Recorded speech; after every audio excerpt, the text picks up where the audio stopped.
하나님의 말씀 같이 보시겠습니다. 고린도전서 15장 12절부터 19절까지 말씀이고요. 신약성경 282면부터 시작됩니다. 고린도전서 15장 12절부터 19절까지 말씀 나눠서 보시겠습니다.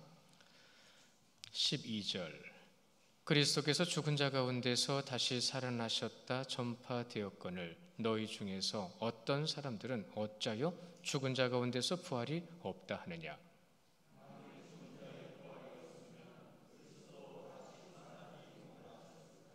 그리스도께서 만일 다시 살아나지 못하셨으면 우리가 전파하는 것도 헛것이요 또 너희 믿음도 헛것이며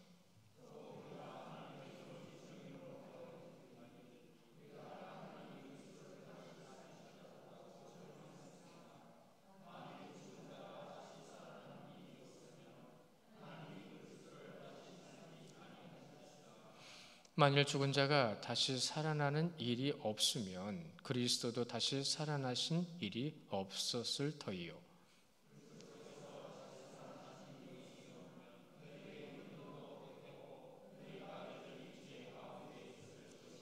또한 그리스도 안에서 잠자는 자도 망하였으리니 만일 그리스도 안에서 우리가 바라는 것이 다만 이 세상의 삶뿐이면 모든 사람 가운데 우리가 더욱 불쌍한 자이리라. 아멘. 우리가 말씀을 보는 것이 얼마나 중요한 것인지 알고 있다고 한다면, 하나님 말씀을 알아야 되는 것이 얼마나 중요한 것인지 알고 있다고 한다면, 여러분 우리가 지금 말씀에 대해서 어떠한 모습을 보여야 되는지에 대해서 실질적으로 그렇게 나타나야 됩니다. 그러니까 말씀을 접하는 자의 모습은 곧 그가 말씀을 어떻게 알고 있고 보고 있느냐는 실질적인 증거가 되는 거예요. 우리는 우리 스스로 우리 신앙이 어떤 거라는 걸 지금 보이면서 살아가고 있다는 얘기입니다. 그럼에도 불구하고 우리는 하나님을 잘 믿고 있다고 생각하는 경향이 너무 커요. 그러니까 입술의 고백도 또한 삶의 실천도 우리의 삶 가운데 진짜 하나님을 믿는 자의 모습으로 보여져야 되는 것이 무엇인지를 솔직히 말하면 모른다는 얘기예요. 아니 더 정확하게 잘 모른다는 얘기죠. 알기는 알거든요. 벌써 연초에 계획했던 것들이 있잖아요. 올해는 내가 하나님 앞에서 이렇게 하겠노라. 자, 지금 이제 우리 장로님 기도하신 거죠. 3개월도 안 남았어요. 그러면 이쯤 되어서는 앞에서 먼저 보냈던 그 3, 4분기, 4분기 이제 3, 4분기죠. 이 3분기의 기간 동안에 있었던 믿음의 노력들을 통해서 이제는 이 나머지 3분기, 1분기 남은 이 시간 가운데 더욱 여러분의 믿음의 풍성한 모습을 보이거나 더 많은 말씀과 기도를 통해서 하나님께 한 걸음 더 나아간 모습들이 여러분에게 나타나야 될 때가 지금 이 시기예요. 곡식은 들녘에서 익어가는 것을 보고 기온은 변화되어 단풍이 드는 것을 보는 것처럼 하나님께서 하신 말씀 가운데 내가 너희에게 주신 모든 천체의 변화와 그 과정은 알면서 너희들은 어찌하여 하나님을 믿는 믿음의 영적인 모습은 그러하냐라는 말씀을 하셨어요. 우리는 어떠한 노력을 통해서 좋은 결과를 얻으려고 노력을 하지만 그 좋은 결과가 어디에 치우쳐 있고 치중되어 있는지에 대해서는 잘 따지려고 하지를 않아요. 개인의 만족이 더 많다라고 말씀을 드려볼까요? 하나님께서 기뻐하시는 것에 대한 만족은 얼마나 있으신가요? 존 메가더 목사님이라는 분이 굉장히 유명해요. 신학자로서도 유명하고 목회자로서도 유명하고 한 시대에 굉장히 많은 영향력을 끼쳐주신 분이세요.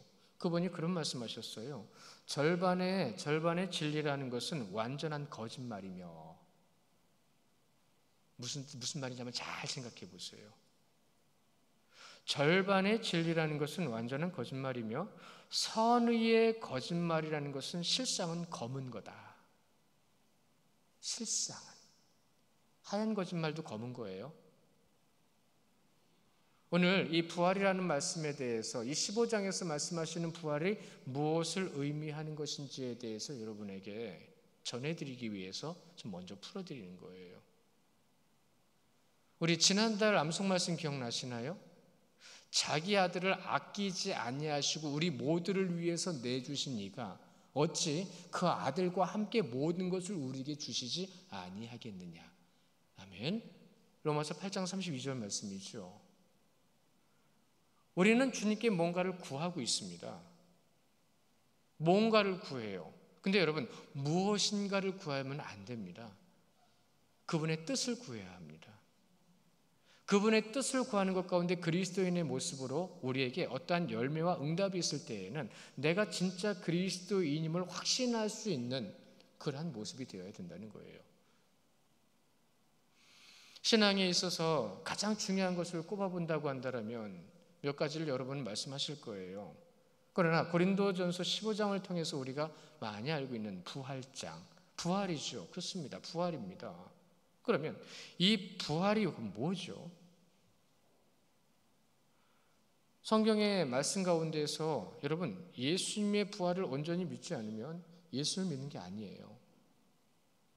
예수님의 부활이 무엇인지 우리가 알고 모르고를 떠나서 진짜 그 부활에 대해서 궁금한 것조차 진짜 부활이 뭔데라고 하는 거, 나 부활이야, 예수님 부활하셨어 라고 하는 어떤 지식적인 거, 그냥 말씀에 있으니까 그런 거야 라고 하는 인식만 가지고 있는 것이 아니라 이 부활이라는 것이 무엇인지에 대해서 분명히 여러분은 이제는 이 안에서 이제 움직임이 있어야 돼요.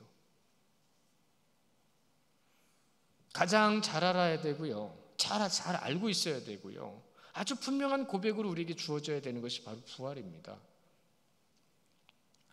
그래서 우리가 이것을 실질적으로 확신을 가지고 믿음의 고백으로 부활에 대한 것을 말할 수 있어야 되는데, 먼저는 지난주의 말씀에 이어서 이렇게 말씀을 드리면 부활은 하나님의 은혜입니다.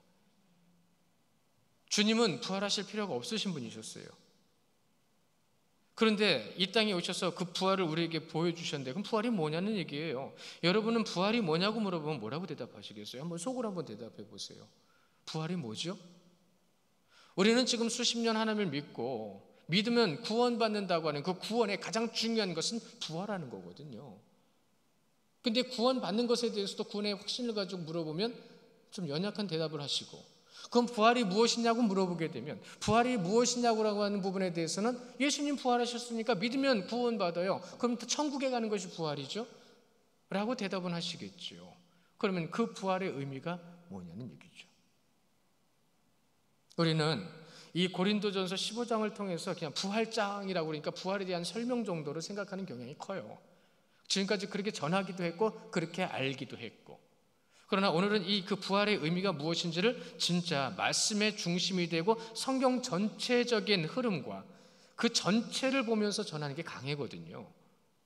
그래서 앞과 뒤에서 하신 말씀을 딱 맞게 그것이 합하여 하나님께서 주신 뜻이 무엇인지를 알리는 것이 이 강해입니다. 그러니까 원문을 들어가는 거예요. 자, 이 부활의 전제가 뭘까요? 여러분, 부활의 전제가 뭐죠? 부활의 전제는 죽음입니다. 죽음이 없이는 부활이 없어요. 그렇죠? 그럼 이 죽음은 뭐죠? 오늘 이 말씀 가운데서 그것에 대해서 우리가 한번 확인해 보는 시간이 될 텐데요.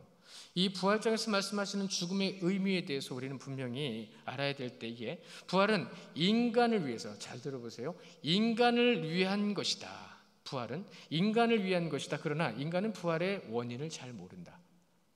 이렇게 질문이 되는 거예요. 이렇게 답이 되는 거예요. 누구에게요? 우리에게요. 더 정확하게요? 인간들에게요. 자, 부활은 죽음을 전제로 한다고 했습니다. 그러면 인간이 죄로 인해서 죽었기 때문이라는 것을 여러분은 알고 있어요. 죄로 인해서 죽었어요. 그렇죠? 죄로 인해서 죽었기 때문에 하나님께서 죄인을 구속하심으로 하나님이 어떤 분이신지를 나타내기 위한 최상의 사랑의 방법이 바로 죽음으로 인한 부활이었습니다. 못 깨달아요. 예수님께서 부활하시는 그 순간, 부활해서 나타나신 순간까지도 믿은 사람이 하나도 없었어요. 그것이 바로 인간입니다.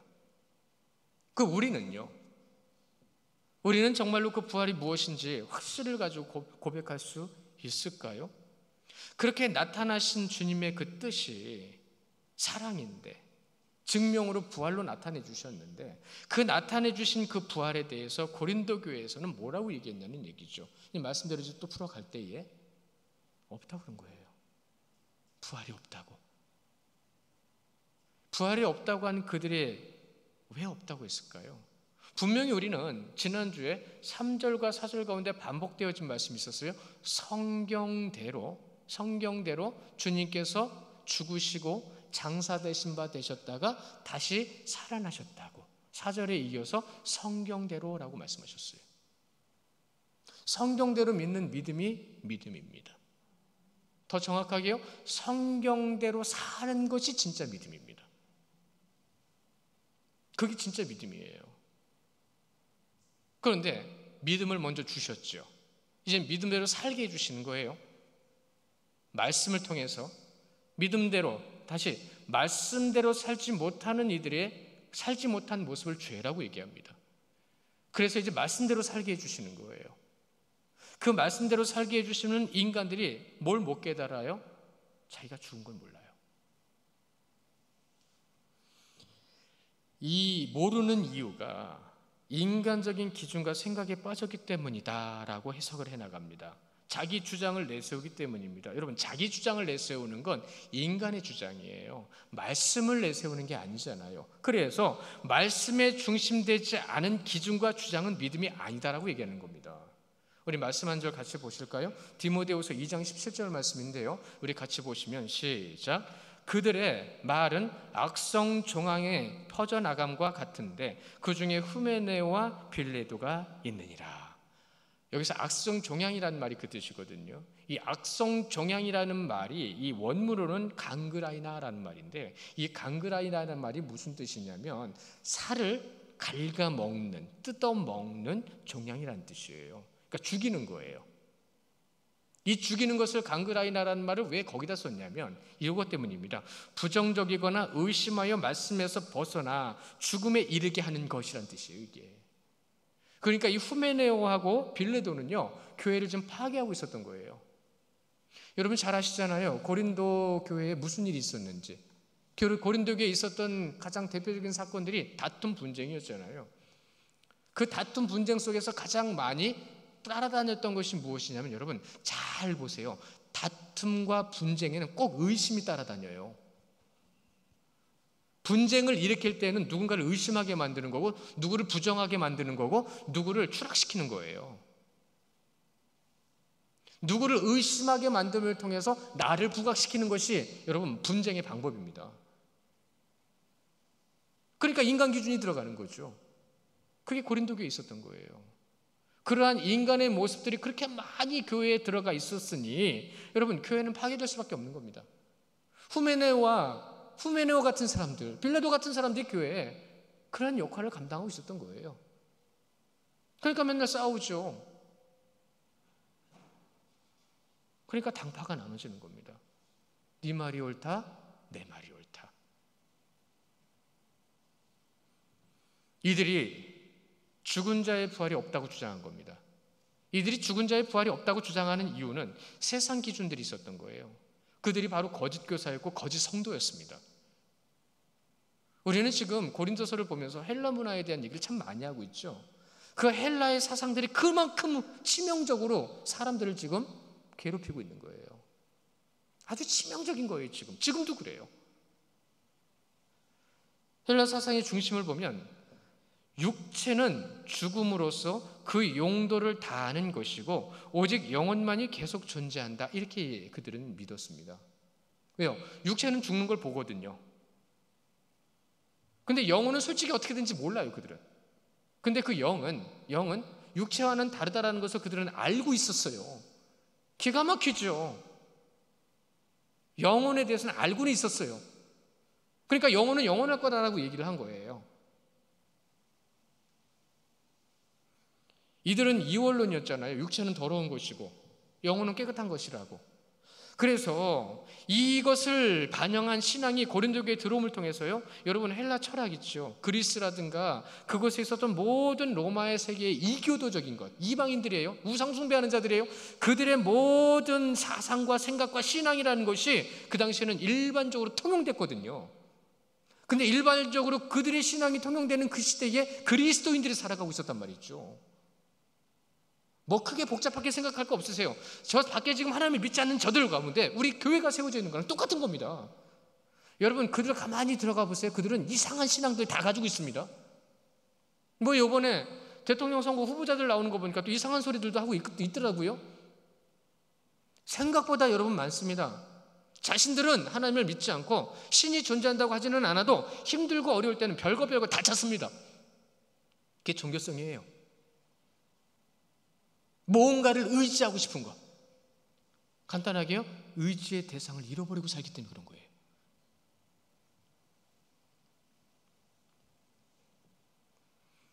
일반적인 상식이 그런 거예요. 그러니까 교회 안에도 일반적인 상식이 많이 들어와 있어요. 그러니까 세상 기준과 세상 방법을 그대로 여기서 답습하고 있는 거예요. 그러니까 하나님을 믿는 신앙이 들어오지 못하는 거예요. 성장하지 못하는 거예요. 깨닫지 못하는 거예요.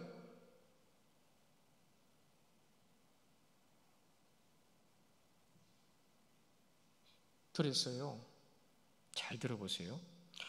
죽음으로 인해 더러운 육체에 영혼이 빠져나왔다라는 겁니다. 그들은 육신이 더러운 거잖아요.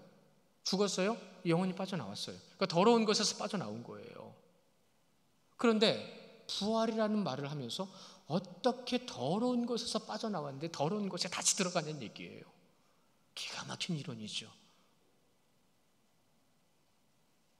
여러분, 그게 그들의 상식이었어요. 똑바로 된 상식을 한번 말씀드려 볼까요? 진짜 똑바로 된 상식?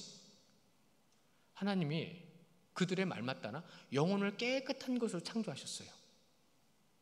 영혼을 깨끗한 것으로 창조하셨는데 그 하나님, 거룩하신 하나님께서 더러운 육체에다가 영혼을 넣으셨겠어요? 이게 말이 되냐고요. 그들이 주장은 그런 거예요. 결국은 이게 상식 아닌가요? 자신들이 지은 죄를 감추기 위한 치졸한 모습을 보이는 이런 겁니다. 신의 관점입니다. 하나님이 신을 바라보는 관점이 아니라 인간들이 신을 바라보는 관점으로 인간들의 것을 인간들에게 지금 계속 주입시키는 거예요.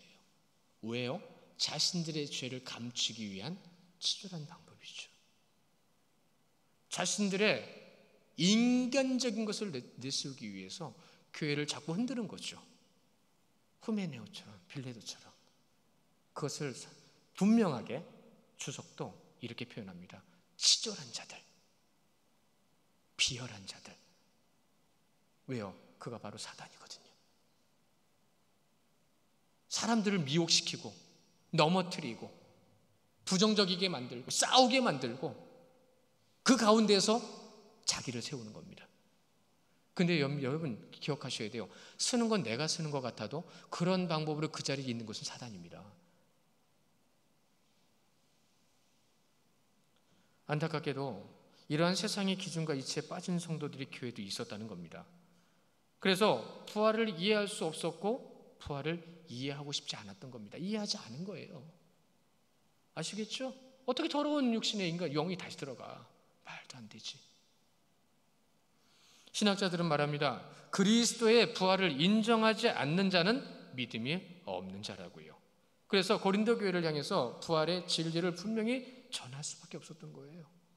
그 부활을 전하기 위한 이 고린도전서 15장의 부활장이 기록되어진 겁니다. 전해진 겁니다. 13절을 보세요. 만일 죽은 자의 부활이 없으면 그리스도도 다시 살아나지 못하셨으리라. 이것은 12절에 대한 답입니다. 12절에 그 말씀 가운데 13절로 분명하게 이것이다 라고 얘기를 해주시는 거예요. 부활이 없다고 하는 자들을 향해서 분명한 답변이 되는 건데 이것은 곧 무엇이 되는 거냐면 여러분 성도들을 신앙 안에서 정확한 분명한 명제를 주는 거예요. 무엇이라고요? 원인과 결과는 같아야 된다는 거예요. 여러분은 주님을 왜 믿으십니까? 하나님은 우리를 왜 부르셨습니까? 이것을 답하지 못한다고 한다면 우리는 아직은 좀 더 연약한 거예요. 다른 것에 너무 많이 치중되어 있었던 거예요. 하나님의 말씀을 믿으면 그분의 말씀 그대로 믿는 것이 믿음이라는 말씀을 분명히 드렸잖아요. 예수님께서 부활하셨다는 것을 믿으면서 인간에게 부활이 없다고 한다면 여러분 잊지 마십시오. 예수님의 성육신을 부정하는 거예요. 예수님의 성육신, 인간의 몸을 믿고 이 땅에 오셨다는 것을 부정하는 것이고 그것에 따라서 예수님께서 부활하신 것조차도 의심하는 거예요. 안 믿는 거예요. 부활이 없다고 한다면. 근데 부활에 대해서 분명히 답을 못한다면, 부활이 무엇인지에 대해서 분명히 인식하지 못하고 있다고 한다면 우리는 지금 무엇을 고백해야 되는 거죠? 무엇을 고백하고 있는 거죠? 예수님은 부활의 첫 열매가 되셨어요. 그래서 그를 믿는 자들을 통해서 그들도 열매가 되게 하신다고 하셨어요. 왜 그렇게 말씀하셨을까요? 이것이 성경에서 말씀하시는 것이기 때문에 그렇습니다. 이것이 성경이 우리에게 전해주신 성경의 신앙의 보편성입니다. 이것이 진짜 성경을 통한 상식인 거예요. 왜요? 하나님의 말씀이거든요. 디모데후서 2장 21절 말씀 같이 보기를 원하는데요. 디모데후서 2장 21절입니다. 시작. 그러므로 누구든지 이런 것에서 자기를 깨끗하게 하면 귀히 쓰는 그릇이 되고 거룩하고 주인의 쓰심에 합당하며 모든 선한 일에 준비가 되리라. 아멘. 내 것을 비우지 않으면 주님의 것이 들어올 수 없어요. 내가 정말로 육신의 것으로 인해서 하나님 앞에 몸부림치면 성령의 역사는 경험할 수 없어요. 깨끗하게 비우거나 닦아내지 않으면 담을 수 없다고 하셨잖아요. 우리는 지금 이 안에 무엇을 담고 있냐는 얘기죠. 무엇을 담아야 되는지는 알고 있어요. 근데 지금 무엇이 담겨져 있죠? 하나님의 말씀을 순전하게 받아들이지 않는다는 것은 내 안에 많은 것이 있기 때문에 그런 거예요. 내 것이기 때문에 그런 거예요. 내가 거룩하니 너희도 거룩하라고 말씀하신 그 말씀 가운데 그럼 우리는 거룩을 위해서 거룩하지 못한 것을 다 내려놔야 되고 버려야 되는데 성령의 역사에 놀라운 역사를 우리는 경험하지 못하는 이유가 무엇에 있는지를 우리는 깊이 상고해야 합니다. 선교지에서요 지금도 계속 소식은 들려오고 있습니다. 그곳에서 놀라운 소식들이 들려질 때 신비하고도 놀라운 역사가 나타나는 것을 계속 선교사님들은 말씀하고 계세요. 회심의 역사, 치유의 역사, 그리고 거기에 채움의 역사, 또한 여러분 순교의 역사가 있습니다. 그러한 놀라운 역사들이 지금 전해지고 있는데 왜 선교사를 파송한 이곳에서는 그러한 역사에 대해서는 이렇게 마음이 멀죠? 왜 그러한 역사들은 경험하지 못하고 있는 거죠?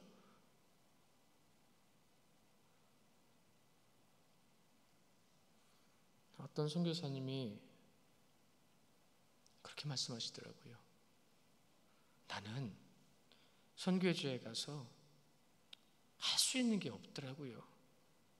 그렇게 오랫동안 준비하고 그렇게 오랫동안 가서 그곳에서 애쓰고 헌신하고 노력하면서 교회를 세웠는데 그렇게 말씀하신 거예요. 그리고 나서 그분이 그렇게 말씀하신 이유는 이런 겁니다. 역사하시는 분은 하나님이셨습니다. 이 말의 뜻은 결국은 역사하시는 분은 하나님이시고 놀라운 역사가 일어나는 것이 눈에 보임에도 불구하고 결국은 내가 하고 있다라는 생각이 있었다는 거예요. 내가 하고 있었다는 거. 그런 놀라운 역사가 이루어질 수 있었던 것은 내 모든 것을 다 내려놓고 오직 주님이 중심이 돼서 주님의 뜻을 전하기 위해서 그곳에 가기 때문입니다. 내 것을 다 내려놓고 여러분 이 땅에서 살았던 고향을 다 내려놓고 타지에 가서 사역을 한다고 생각을 해보십시오. 다 새로운 환경이잖아요. 내 것은 없어요. 그곳에. 그 마음이라는 것은 말로 표현할 수는 없습니다. 겪어보지 않고는 누구도 그것을 말할 수 없어요. 그렇게까지 모든 것을 다 내려놓고 주의 사역을 위해서, 영혼 구원을 위해서 그곳에 가신 선교사님의 고백이 그런 겁니다. 제가 한 게 없어요. 우리는 지금 이 교회를 누가 이끌어 가시는 분으로, 누가 이끌어 가시고 있는지, 어떻게 이 교회가 세워지고 있는지를 어떻게 여러분은 고백하고 계십니까? 어떻게 생각하고 계십니까? 일말이라도 내가 하고 있다라고 생각을 하신다면 여러분, 그것은 주님 앞에 회개하실 문제예요. 돌들로도 찬양하게 하실 분이 하나님이시고, 돌들로 떡을 만드실 수 있는 분도 하나님이십니다. 근데 그것을 믿지 않기 때문에 그런 일들이 안 벌어지는 거예요. 믿지 않기 때문에. 네 믿음대로 될지어다. 부활의 의미는 이런 것에 있는 겁니다. 그 믿음이 없는 것, 그 믿음을 갖게 하는 것. 그래서 고린도 교회 성도들을, 또 현대교회 모든 교회를 향해서 많은 신학자들이 이렇게 간단한 한 문장의 말을 전하고 있어요. 부정적 명제를 일반적으로 가지고 있다라고요. 부정적인 게 너무 많다는 거예요. 그게 일반적이라는 거예요. 다 불신하는 거예요. 다 아니라고 생각하는 거예요. 믿으십시오. 오직 말씀에 중심된 믿음을 가지십시오. 그 믿음을 통해서 주님이 여러분과 함께 하시는 삶이 되시기를 주님의 이름으로 축원합니다. 그것이 믿는 믿음. 우리는 이미 앞에서 예수님의 부활의 증인들을 봤잖아요. 5절부터 8절까지 보세요. 그 믿음의 증인들이 있잖아요. 누구는 죽었고 누구는 살아있으나 그들이 누구를 위해서, 무엇을 위해서 살았는지를 우리는 그 말씀 가운데 분명히 확인했는데, 여러분에게 제가 질문을 하나 드려볼게요. 개바로부터 시작된 사도 바울까지 많은 사람들에게 나타나시고 그들이 부활을 분명히 봤다라고 얘기했는데, 자, 그들이 부정적이었을까요? 그가 주님을 만났고 부활을 확실히 경험했고 부활의 역사를 그들이 알게 된 그 믿음의 놀라운 역사 가운데 세움받은 그들이 복음을 전하기 위해서 땅 끝까지 나갈 때에 그 나가는 발걸음이 여러분 부정적이었을까요? 부정적이었으면 안 나갔을 겁니다. 안 될 거라고 생각했으면 안 했을 겁니다. 예수님의 부활을 믿는 그 믿음은 여러분 추상적이거나 관념적인 게 아니에요. 그냥 머릿속에 있고 생각으로만 하는 게 아니라는 거예요. 이것은 실질적이고 구체적이면 사실적이라는 겁니다.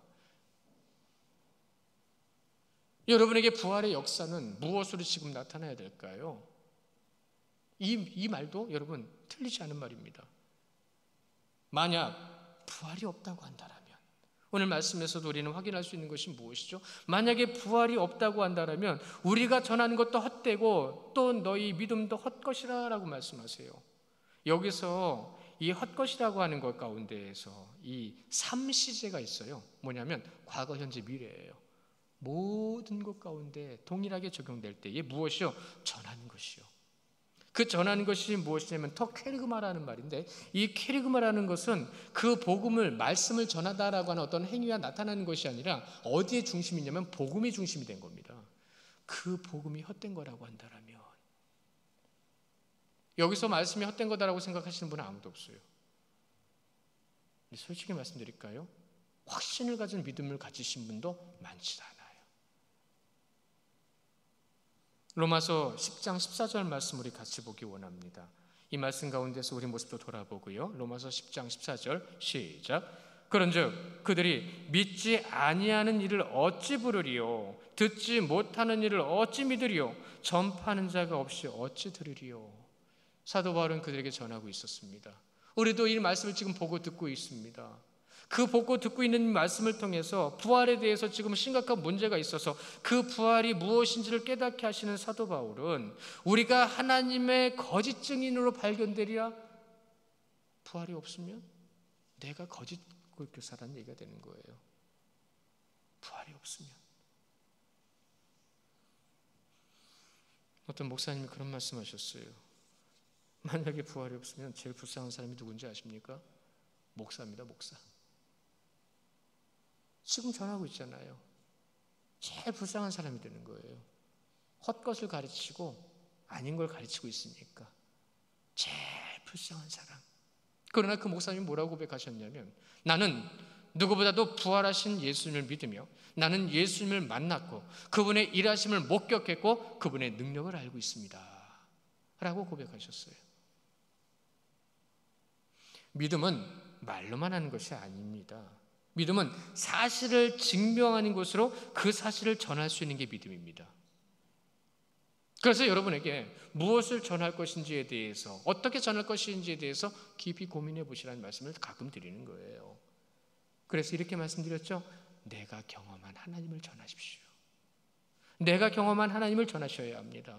그것이 실제적인 거예요. 그것이 실체입니다. 선지자, 예수님의 제자들, 믿음의 선배들이 복음을 전하는데 목숨을 걸어 땅 끝까지 가셨잖아요. 그래서 우리가 지금 이 자리에서 믿고 있잖아요. 고린도전서 15장의 부활의 의미, 17절에 보시면 그리스도께서 다시 살아나신 일이 없으면 너희의 믿음도 헛되고 너희가 여전히 죄 가운데 있을 것이라. 죽어 있다는 얘기예요.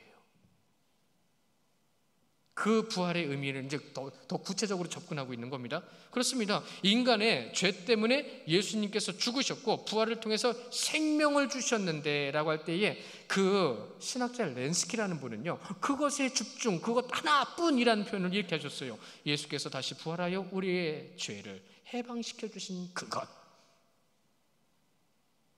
신학자는 그렇게 얘기했고 주석가들은요 더 분명하게 죽은 자의 몸에 부활이 없다고 주장하는 것은 결과적으로 죄인의 구속도 존재하지 않으며 하나님과 화해도 없고 생명도 구원도 존재하지 않는 것이다라고 얘기했습니다. 그러니까 여러분, 부활의 의미가 무엇인지 지금 이 자리에서 잘 생각하셔야 돼요. 부활이라는 것이요, 만약에 부활이라는 것이 무엇을 의미하는 거냐면 우리의 죄를 구속해 주는 것, 가장 결정적인 답이 되는 거고요, 결과가 되는 거고요, 하나님과의 교제도 없게 되는 겁니다. 부활이 없으면. 그러니까 부활이라는 것은 하나님과 교제하게 하는 거예요. 여러분이 구원받은 자라고 한다면 무엇이 있어야 된다고요? 하나님과의 교제가 있어야 된다고요. 하나님과의 교제가 없이 내가 구원받았다, 내가 부활자다라고 얘기할 수 있다는 것은 부족하다는 겁니다. 생명도 구원도 존재하지 않는다라는 말까지. 말씀에서도 한번 보실까요? 로마서 4장 25절 말씀입니다. 로마서 4장 25절 시작. 예수는 우리가 범죄한 것 때문에 내줌이 되고 또한 우리를 의롭다 하시기 위하여 살아나셨느니라. 우리를 의롭다 하시기 위해서 어떻게 하신 거예요? 죽으신 거예요. 주석에서는 주석가들이 뭐라고 얘기하는 거예요? 죽음, 그 죽은 자의 몸이라는 얘기를 했습니다. 그 죽은 자의 몸이 부활하지 않으면 아무것도 없다는 거예요. 자, 여러분, 이 부활의 의미 가운데 이 죽음이라는 것은 무슨 죽음을 얘기하는 거죠? 지금 눈치 빠르신 분들은 이제 제가 말씀드린 것을 이미 찾아오셨을 거예요. 영적 죽음을 얘기하는 겁니다. 육신의 죽음을 얘기하는 게 아니에요. 15장에서 말씀하시는 이 부활이라는 것은 내 영이, 죽은 영이 주님 앞에 살아나는 것을 얘기하는 겁니다. 만약에 진짜 모두가 다 죽은 상태에서 부활이라는 것을 얘기하셨다면 예수님께서 오셨을 때 모든 일을 다 죽이셨어야 되는 거예요. 그리고 다시 살리셨어야 되는 거예요. 그런데 왜 당신의 육신을 죽이면서 우리에게 그 죽음의 부활을 보여주셨는지 아십니까? 영혼이 죽어 있다는 얘기입니다. 영혼이 죽어 있다는 얘기는 내가 하나님의 뜻대로 서 있지 않다는 얘기예요. 15장의 부활은 그 의미인 거예요.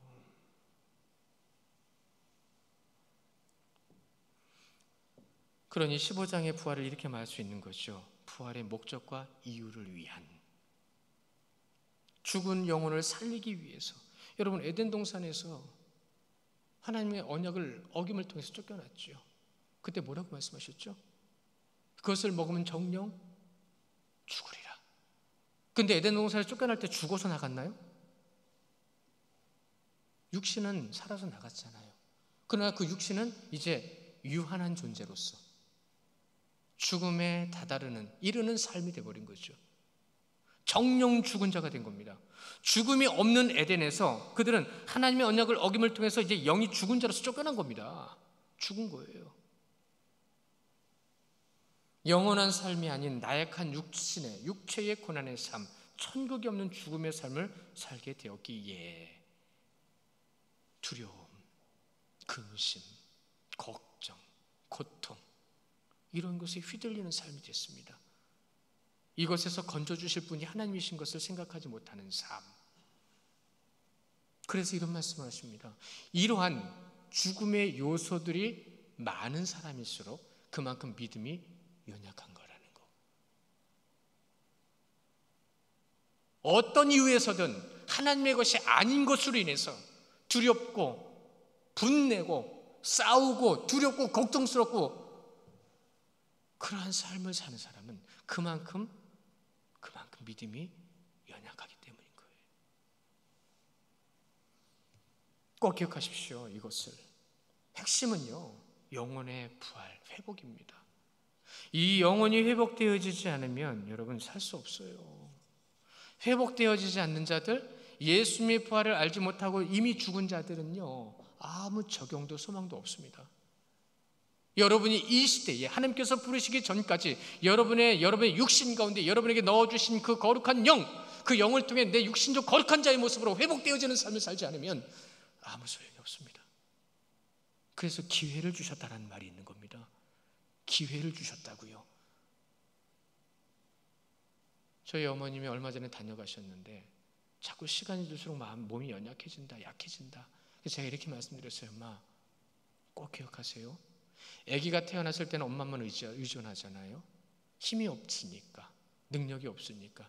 근데 시간이 지나 몸이 연약해지면 또 누군가를 의지해야 되잖아요. 근데 그때 의지하는 건 엄마가 아니라 하나님이에요. 연약해진 것만큼 하나님을 의지하시고 힘이 빠진 것만큼 하나님을 의지하세요. 그러면 주님이 부르시는 그날에 진짜 하나님의 역사를 경험하실 거예요. 이렇게 말씀을 드리고 올라가셨어요. 15절에 보시면 죽은 자가 나옵니다. 이 죽은 자, 그 뜻이 바로 네크로스입니다. 원문이 네크로스입니다. 그 뜻이 바로 지금 말씀드린 그 뜻이에요. 근데 참 독특한 단어예요. 왜냐하면 죽었어요. 죽었으니까 이렇게 동작, 이렇게 뭔가 나타나는 거죠. 동사입니다. 그런데 기가 막히게 성경은 형용사로 썼어요. 어떤 상태예요. 어렵게 생각하실 필요 없어요. 육신은 살아있는데 영이 죽은 거예요. 그 상태인 거예요. 네크로스, 죽은 자. 그러니까 이 15장에서 말씀하시는 죽은 자라는 것은 바로 영이 죽은 자를 얘기하는 겁니다. 그 영이 죽은 자를 살려주셔야 돼요. 몸은 살아있지만 영은 죽은 거예요. 여러분, 이것이 성경에 또 나옵니다. 그것이 어디서 나오냐면 누가복음 15장 24절에 가보시면 돌아온 아들의 비유가 있어요. 여러분, 돌아온 탕자 아시죠? 그 비유입니다. 거기서 우리 말씀 같이 보실까요? 15장 24절에 보시면 그 말이 그대로 나옵니다. 함께 보세요. 시작. 이 내 아들은 죽었다가 다시 살아났으며 내가 잃었다가 다시 얻었노라 하니 그들이 즐거웠노라. 죽었다가 다시 살아났다. 네크로스. 그 아들이 어떻게 했죠? 아버지의 유산을 받아가지고 세상 벗대 나가버렸습니다. 그 영은 죽어버린 거예요. 세상 것을 따라간 자가 돼버린 거예요. 그런데 그 아버지가 그 아들이 돌아올 때 뭐라고 얘기했다고요? 죽었던 아들이 살아왔다고요. 그 아들은 아버지께 나가 고백했습니다. 용서해달라고, 잘못했다고. 그 용서해달라고 잘못했다고 하는 그때 이 아버지께서 그 아들에게 무엇을 했죠? 가락지를 끼워주고 옷을 입혀주고 신발을 신겨주는 신분의 상승, 회복이 됐습니다. 나를 당신의 종같이 여겨주옵소서라고 하는 그 아들의 입술을 통하여, 고백을 통하여 그 아버지는 어떻게 했죠? 너는 내 아들이라. 너는 내 아들이라. 어디서 많이 들어보신 말씀이죠. 그러니 이 돌아온 아들의 비유는 여러분 죽었던 영혼이 살아오는 아주 영적인 복음의 메시지인 겁니다. 예수님을 믿는 믿음이 없어도 여러분 육체는 살아있어요. 딱 정해진 것만큼만 살아있는 것 같아요. 주신 기회만큼만 살아있어요. 그러나 거기는 영이 없습니다. 그래서 그들은 육체의 죽음으로 영원한 죽음에 이르게 되고 영원한 지옥이 있는 거죠. 예수님께서 창조 때부터 지금까지 한 번도 당신의 언약을 어긴 적이 없으십니다. 그 언약을 지키시기 위해서 지금도 우리에게 구원의 언약을 지키는 말씀의 선포와 예배의 시간과 또한 아버지 앞에 나아가는 믿음의 삶을 우리에게 허락하신, 특히나 예수님께서 죽으시고 장사되시고 부활하신 놀라운 말씀의 성취를 통해서 우리에게 지금 복음을 주고 계세요. 우리에게 그 구원의 역사를 깨닫게 하세요. 육신의 것에 매여서 소망을 잃고 삶을 잃어가는 사람들 모습을 우리는 뭐라고 표현하죠? 죽은 사람 같다고 하잖아요. 근심 걱정하는 사람 얼굴 표정 보십시오. 어둡습니다. 죽은 것 같아요. 영이 그러기 때문에 그런 거예요. 두려움의 대상을 잃었고 근심 걱정에 눌렸고 고통, 죽을 것 같은데 나 죽으면 어떻게 하자고 어디로 갈지도 알지 못하는 막연한 그러한 삶의 모습 속에서 어두운 죽음의 삶을 살아가는 이들의 모습을 그렇게 표현했습니다. 우리 요한계시록의 말씀도 있습니다. 같이 보실까요? 요한계시록 3장 1절의 말씀에 시작. 하나님의 7 영과 7 뼈를 가지신 이가 이르시되 내가 내 행위를 아노니 내가 살았다 하는 이름을 가졌으나 죽은 자로다. 죽었던 인간에게 생명을 주신 예수님의 부활, 이 15장의 말씀이 바로 그것입니다. 그런데 18절에 보시니까 좀 다른 말씀을 또 하시네요. 뭐요? 잠든 자. 이 잠든 자들은 믿어 죽은 자들을 얘기하고 믿어서 육신의 죽음을 맞이한 그들이 종말의 때는 예수님의 부활을 증거하는 자들이라는 뜻이 있습니다. 고린도서 4장 10절의 말씀도 같이 보실까요? 함께 보시면 우리가 항상 예수의 죽음을 몸에 짊어짐은 예수의 생명이 또한 우리 몸에 나타나게 하려 함이라. 주님의 십자가를 지고 갑니다. 주님께서 우리에게 주신 믿음으로 인하여 주님의 믿음의 자리에 우리는 수련받습니다. 그러면 그 믿음의 자리에서 우리는 무엇을 나타낼 수 있죠? 예수로 죽고 나는 죽고 예수로 사는 삶. 육신은 죽이고 영으로 사는 삶. 육신의 정욕을 따라가는 것이 아니라 거룩하신 하나님의 뜻을 따라가는 영원한 부활의 삶. 그 삶을 살아가는 주의 백성들, 우리 바로 여러분들이십니다. 사랑하는 성도 여러분, 우리는 하나님을 믿는 믿음이라고 입으로는 말합니다. 그런데 그 믿음이 어떻게 증명되어야 하는지에 대해서는 잘 모르는 부분이 있어요. 그래서 입으로는 믿는다고 하지만 하나님의 성품이 나타나지를 않는 겁니다. 하나님의 성품. 그리스도인은 주께서 원하시는 삶을 살아가는 자를 그리스도인이라고 했습니다. 베드로전서 3장 18절 말씀 암송하셨죠. 그리스도께서도 우리를 위하여 단번에 죽으신 거예요. 그래서 어떻게 하셨죠? 의인으로서 불의한 자를 대신하셨습니다. 이는 우리를 하나님 앞으로 인도하려 하심이라. 육체로는 죽임을 당하시고 영으로는 살리심을 받으셨으니, 그것이 바로 고린도서 15장의 부활장의 부활을 말씀하시는 거예요. 그리스도인의 삶의 지침은 성경이라고 그랬습니다. 영혼의 호흡은 기도라고 그랬습니다. 살아있는 자는 그 삶의 형태로 살아있는 것을 증명하지만 그리스도인은 예배로서 그 생명을 증명한다고 했습니다. 한 주간의 삶 가운데에서도 영적으로 깨어있는 삶, 말씀과 기도, 예배의 삶을 사시고요, 승리하시며 하나님께 영광 돌리시는 우리 귀한 성도님들 되시기를 주님의 이름으로 축원합니다. 우리 함께 기도